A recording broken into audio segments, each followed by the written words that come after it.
Don't spend so much time in planning, because the planner is Allah.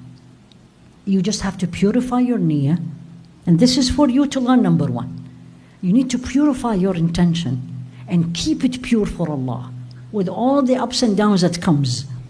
That's number one. Never say it's impossible. Never say I cannot, because I'm not doing it. Allah is going to make me. Allah is going to make me do it. So I'm not. I turn to him and says, Ya Rabbi, and then why I'm doing this?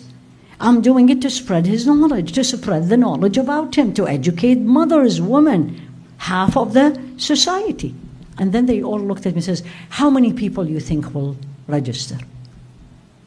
And I immediately respond, and I said, I don't care. If only one person register, I'm teaching them. لا يهدي الله بك رجلا واحدا.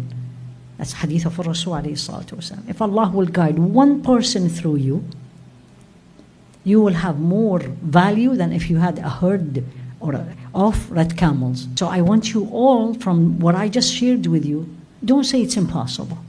Don't tell me I'm not going to memorize Quran because I don't know Arabic. Then you already closed the door. You already shut it off. انت خلصنا.